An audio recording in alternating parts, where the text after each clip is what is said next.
Assalamualaikum warahmatullahi wabarakatuh.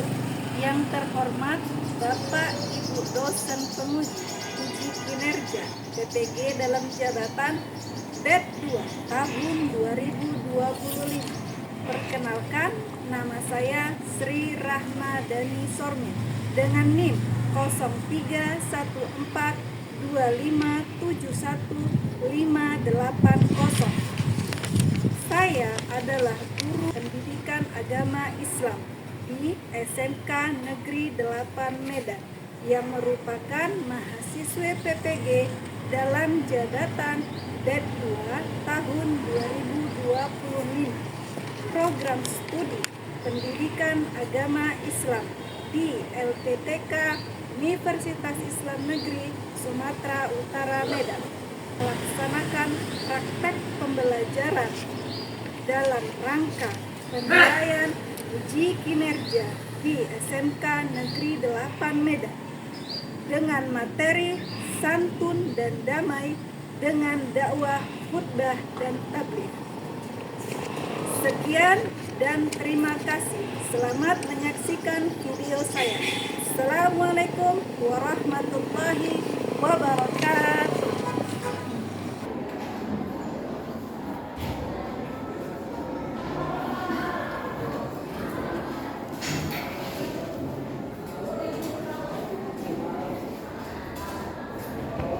Assalamualaikum anak-anak. Apa kabar kalian hari ini? Baik, Bu. Alhamdulillah, luar biasa. Allahu Akbar.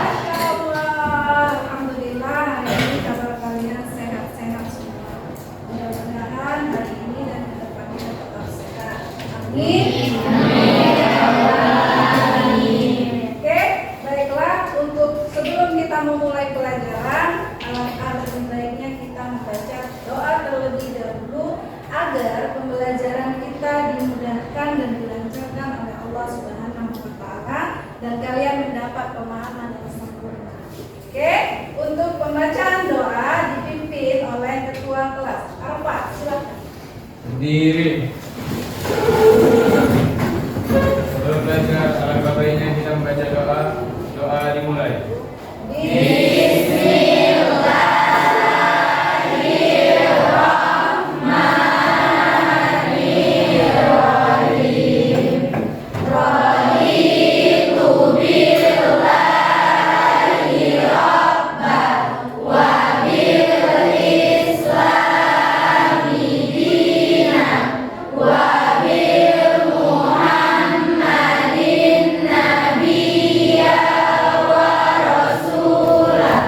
Oke, sebelum kita memulai pelajaran, Ibu mau absen dulu. Siapa saja kalian yang hadir dan tidak hadir.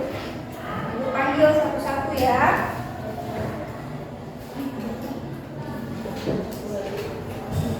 Azra, Ahmad Fikri, Aradila, Ayu. Oke, alhamdulillah. Berarti hari ini kita hadir semua. Semoga untuk kedepannya kita juga seperti ini, sehat-sehat lah. Untuk menumbuhkan rasa nasionalisme kita kepada negara Indonesia, marilah kita menyanyikan lagu nasional. Lagu ini dipimpin oleh Dina. Silakan Dina.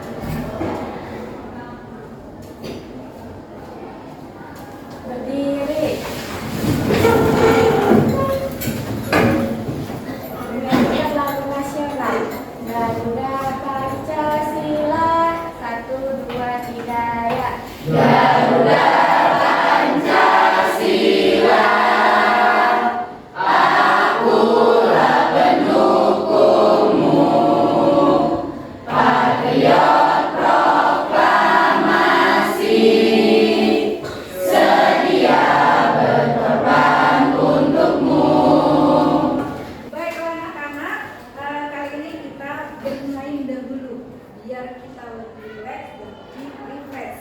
Kita main ice breaking 1, 2, 3, 4, dan 5. Oke, kita mulai. Are you ready? Ready. Tepuk 1, tepuk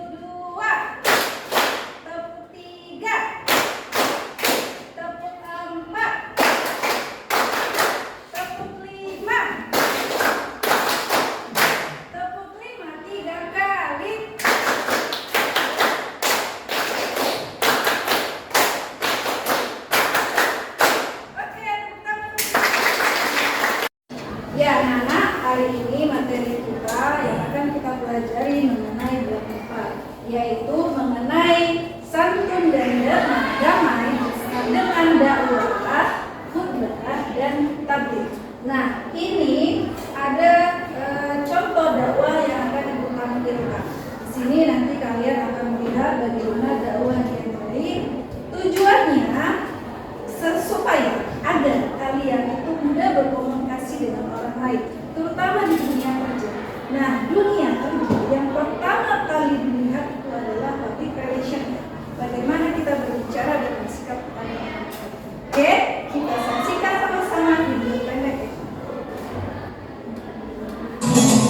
Bismillahirrahmanirrahim.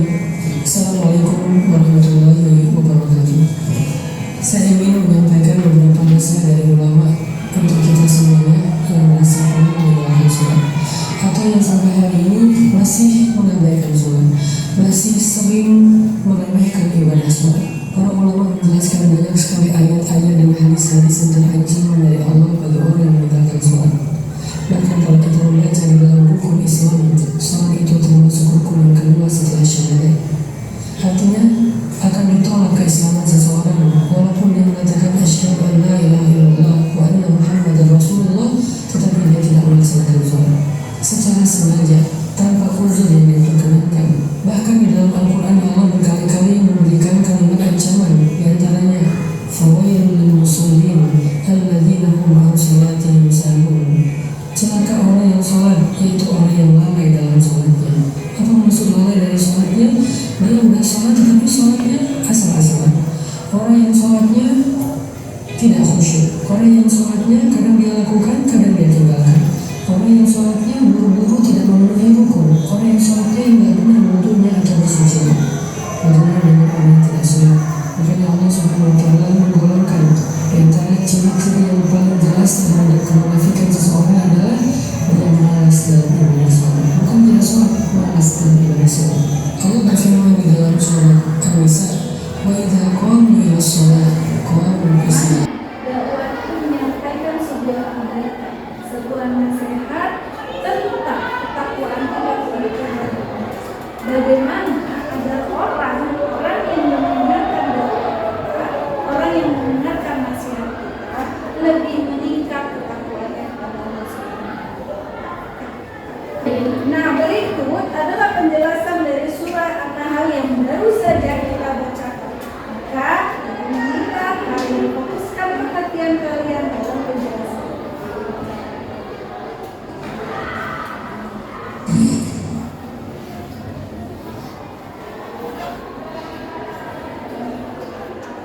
ادع إلى سبيل ربك بالحكمة والموعظة الحسنة وجادلهم بالتي هي أحسن إن ربك هو أعلم بمن ضل عن سبيله وهو أعلم بالمهتدين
Oke, kita masuk kepada pokok bahasa kita, yaitu rukun dan nilai, iman, salam, takbir, dan khutbah.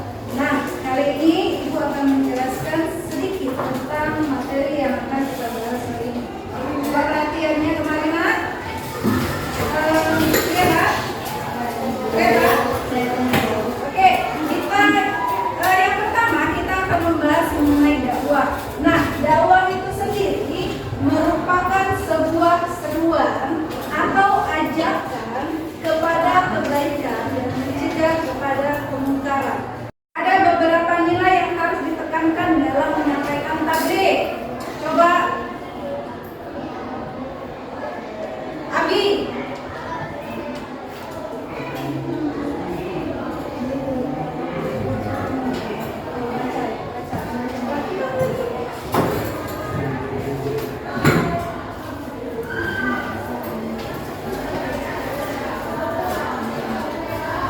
Ayo sampaikan nilai-nilai yang harus ditekankan dalam sebuah tabligh. Nilai-nilai harus ditekankan sopan santun dalam berbicara, toleransi dan menghargai perbedaan, cinta damai dan menolak kekerasan, meneladani akhlak Rasulullah salam dalam berdakwah. Oke, terima kasih Abi. Selanjutnya, coba ayo Ibu minta satu orang menjelaskan. Laura, maju.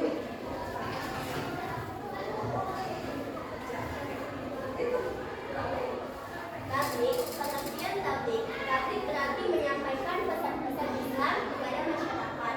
Pelaku tabligh bisa disebut dengan mubalik, bisa siapa aja yang mampu menyampaikan kebenaran Islam. Bentuk tabligh bisa dilakukan melalui ceramah, tulisan, media sosial, atau pelajaran nyata. Prinsip tabligh jujur, sopan, dan menyampaikan dengan kasih sayang. Oke, terima kasih Laura. Ya. Selanjutnya, kita membahas satu pokok bahasa. Nah, ada beberapa nilai yang harus ditekankan dalam menyampaikan tabligh. Coba Abi.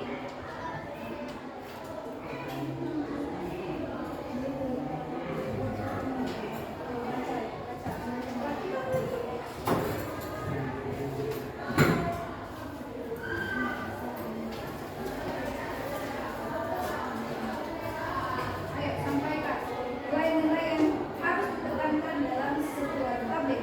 Nilai-nilai harus ditekankan sopan santun dalam berbicara, toleransi dan menghargai perbedaan, cinta damai dan menolak kekerasan, meneladani akhlak Rasulullah salam dalam berdakwah.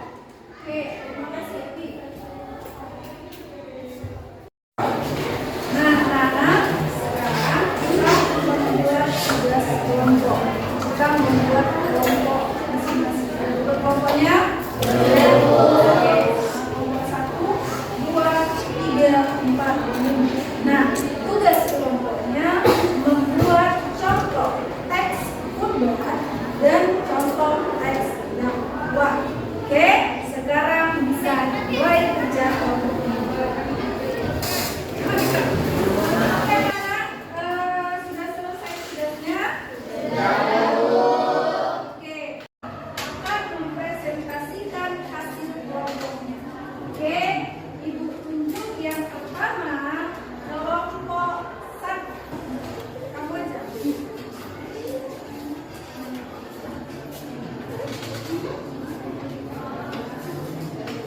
Ayo yang lain, perhatikan bagaimana Arfa menyampaikan khutbahnya di atas mimbar. Dan cermati apa isi dari khutbah Arfa, komanmu. Silakan Arfa. Assalamualaikum warahmatullahi wabarakatuh.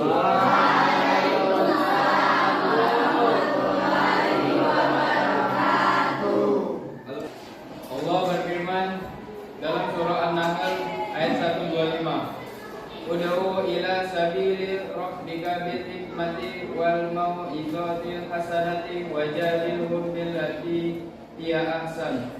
Inna rabbaka huwa a'lamu biman dhalla an sabilihi wa huwa a'lamu bil muhtadin. Suruhlah manusia kepada jalan Tuhanmu dengan hikmah dan pengajaran yang baik, dan bantahlah mereka dengan cara yang lebih baik. Quran Surah An-Nahl ayat 125. Ayat ini mengajarkan bahwa dakwah bukan sekadar menyampaikan, tetapi harus dilakukan dengan kebijaksanaan, nasihat yang baik, serta sikap lembut dan santun. Dakwah dengan hikmah berarti memahami kondisi orang yang kita ajak, memilih kata yang tepat, waktu yang baik, dan pendekatan sesuai Rasulullah SAW adalah teladan utama dalam hal ini. Beliau berdakwah dengan kasih sayang, kelembutan, dan akhlak mulia, sehingga banyak hati yang tersentuh tanpa merasa dipaksa. Asyhadu an la ilaha illallah wa asyhadu anna Muhammadan abduhu wa rasuluh. Jemaah Jumat yang dimuliakan Allah, sesungguhnya setiap muslim memiliki tanggung jawab untuk berdakwah sesuai kemampuannya. Rasulullah SAW bersabda, "Balaghu anni walau ayya." Sampaikanlah dariku walau satu ayat. Hadis riwayat Bukhari. Artinya, kita tidak harus menjadi ulama untuk berdakwah. Cukup dengan menyampaikan kebaikan, mencontohkan akhlak mulia, dan mengingatkan dengan lembut. Itu pun sudah termasuk dakwah. Allahumma ighfirlil muslimina wal muslimat wal mu'minina wal mu'minat al ahya'i minhum wal amwat.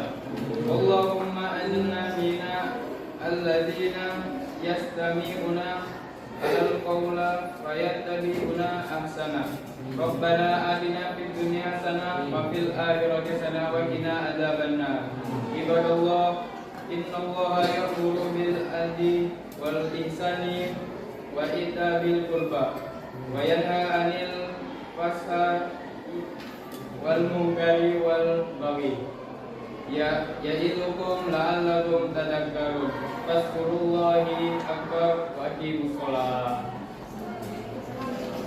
Assalamualaikum warahmatullahi wabarakatuh. Waalaikumsalam warahmatullahi wabarakatuh.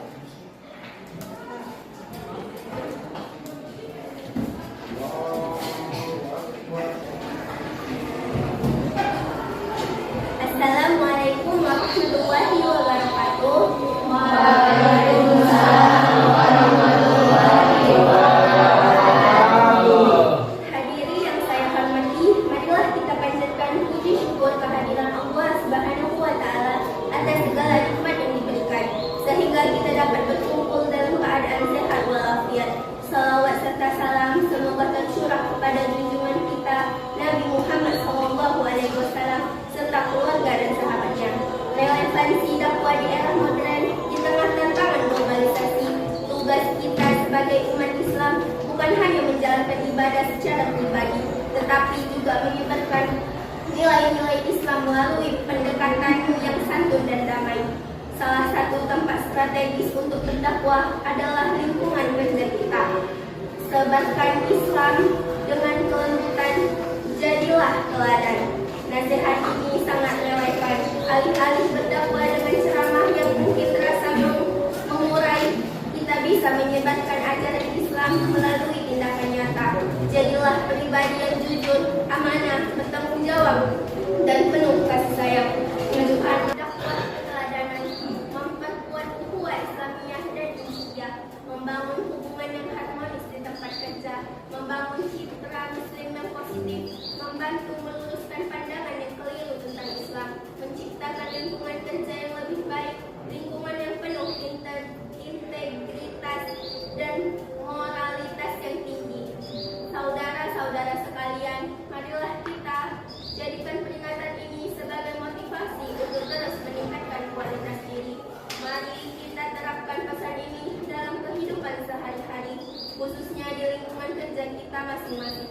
Sebarkan Islam dengan kelembutan dan jadilah teladan yang sesungguhnya.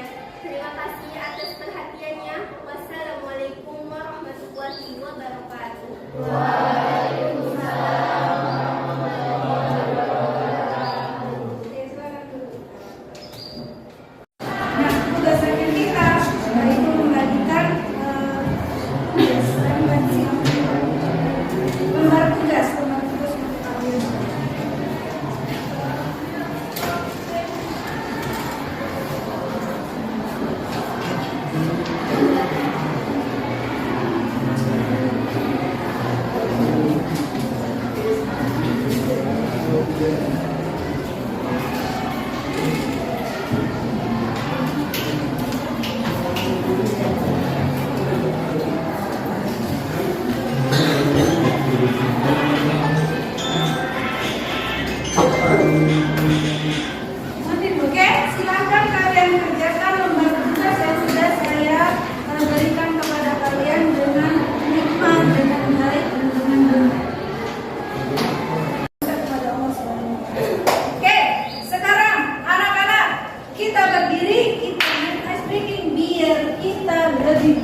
ketua kelas, silakan Bapak. Berdiri. Sebelum kita kembali ke rumah masing-masing, alangkah baiknya kita membaca doa. Doa dimulai. Bismillah.